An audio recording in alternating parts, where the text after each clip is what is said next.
কোথাও যাবার সময় হলে দিনটা যে কিভাবে কেটে যায় বোঝাই যায় না।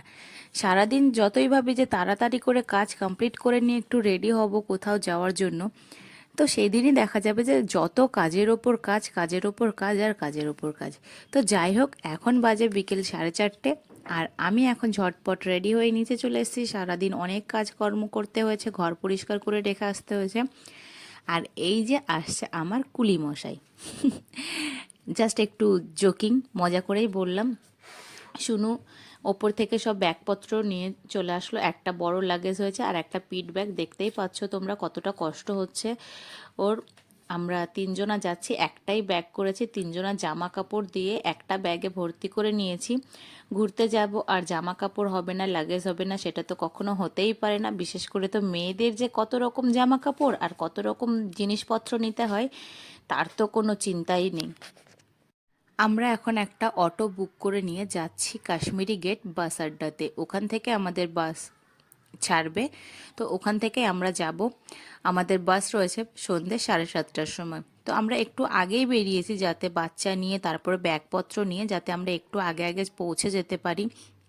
আর ওখানে গিয়ে টিকিট কাটারও ব্যাপার রয়েছে। তো যাই হোক, আমাদের টিকিট আগের থেকে আমরা বুক করে রেখেছিলাম ওনাকে ফোন করে। তো উনি বলেছে তোমরা একটু দেরি করে এলেও কোনো ব্যাপার না। তো আমরা 4:30 থেকে ঘর থেকে বেরিয়েছি। আর রাস্তায় যদি জ্যাম থাকে কিনা এর জন্য আমরা একটু আগে আগে বেরোনো। আর বাচ্চা নিয়ে তো সবসময় আমি চেষ্টা করি একটু আগে আগে বেরোনোর, না হলে খুবই প্রবলেম হয়ে যায়। বাচ্চা একটু চলাফেরা করতেও প্রবলেম হয় ওদের। আমরা যতটা তাড়াতাড়ি করে চলবো বা হাঁটবো, ওরা কিন্তু ততটা পারে না। আমি এর জন্য যখনই কোথাও যাওয়ার আমার কথা হয়, আমি আগে থেকে সব কিছু গুছিয়ে কমপ্লিট করে নিয়ে তারপরে কিন্তু যাই। দেখো আমরা প্রায় চলেই এসেছি।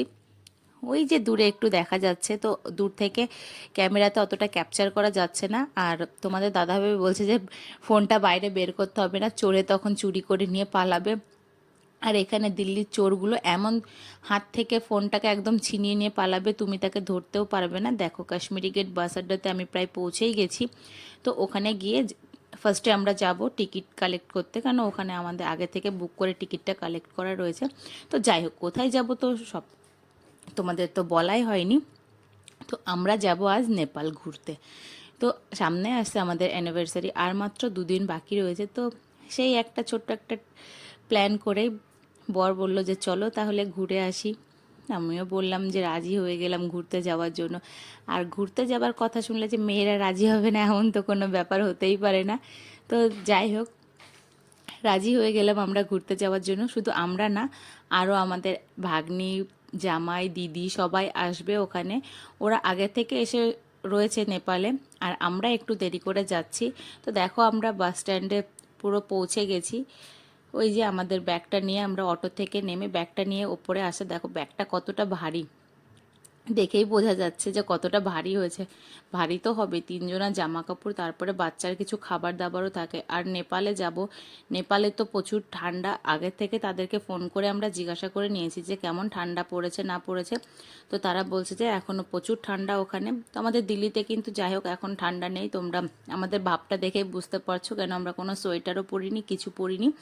আর এই যে এই ক্যাশ কাউন্টারে আমাদেরকে এখন টাকা জমা দিয়ে টিকিটের সিট বুক, যে সিটটা আমাদের বুক করা ছিল সেই নাম্বারটা নিয়ে নিতে হচ্ছে।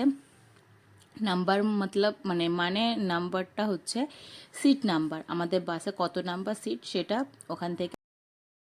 এখানে ব্যাগপত্র রেখে আমরা ওয়েট করছি বাস ডিপোতে এসে। কত বড় এখানকার বাস ডিপোটা দেখো তোমরা জাস্ট একবার। লিফট আছে, সব কিছু আছে। আর আমাদের বাসটা ছাড়বে হচ্ছে আন্ডারগ্রাউন্ড থেকে, মানে গ্রাউন্ড ফ্লোর থেকে।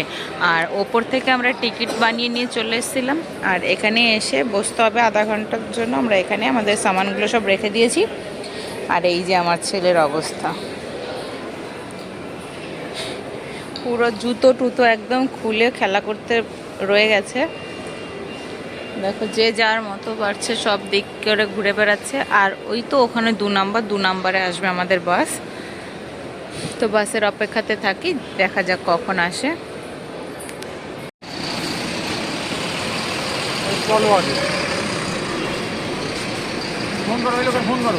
চলো চলো, ওই তো 2 নম্বর গিয়ে ফোন করি।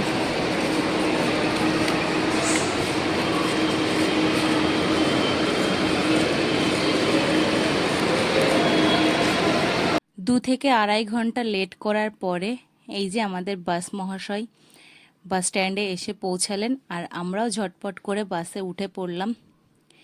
অনেকটাই লেট হয়ে গেছে, যাই হোক ঠাকুরের নাম নিয়ে বাসে বসে পড়লাম। আর ছেলে বাসে উঠে মানে বাসটা ছাড়তে দেরি করছে জন্য একটু জ্বালাতন করছিল, তাই ওকে একটু ফোনটা দিলাম। যাই হোক ঠাকুরের নাম নিয়ে আমাদের বাসটা ছেড়ে দিয়েছে। আর অলরেডি অনেকটা লেট হয়ে গেছে, 9:45 বেজে গেছে। আর এদিকে শুনুর চোখে কিছু একটা হয়েছে, তাই ও চোখটা একটু ডলে নিচ্ছিল। বাসে চলাফেরা করতে আমার খুবই প্রবলেম হয়, সচরাচর আমি বাস উঠি না, মানে না পারলে না, তাই উঠতে হয়। এখন বাজে 12টা 3, আর আমার ছেলে এদিকে বিভোর ঘুমে মগ্ন। এখন একটা ধাবাতে দাঁড়িয়েছে, সকলে একটু খাওয়া দাওয়া করবে, আর আমি এখন কিচ্ছু খাবো না, কেন বাসে আমার প্রচুর প্রবলেম, বমির প্রবলেম। তো তোমাদের দাদাভাই বলল যে বেশি কিছু খেতে হবে না, হালকা একটু কিছু খাও, না হলে আরও শরীরটা খারাপ করবে। তো ছেলেকে কোলে নিয়ে আমি বসেছিলাম, আর তোমাদের দাদাভাই গেছিলো চা আনতে। 1 কাপ গরম গরম চা খেয়ে আমার রাতটা আজকে কাটবে। চাটা কিন্তু সত্যি দারুণ ছিল। আবার চাটা খাওয়ার পরে সকলে ওখান থেকে ধাবা থেকে খাওয়া দাওয়ার পরে আবার আমাদের বাস মানে চলতে শুরু করেছে। যাই হোক শুনো একটু দাঁড়িয়ে, যাই হোক সবে আমাদের জার্নি স্টার্ট, বাস জার্নি। তো তোমাদের সঙ্গে দেখা হচ্ছে আবার পরে। ভিডিওটা আমি এখানেই শেষ করছি। ভালো থেকো, সুস্থ থেকো।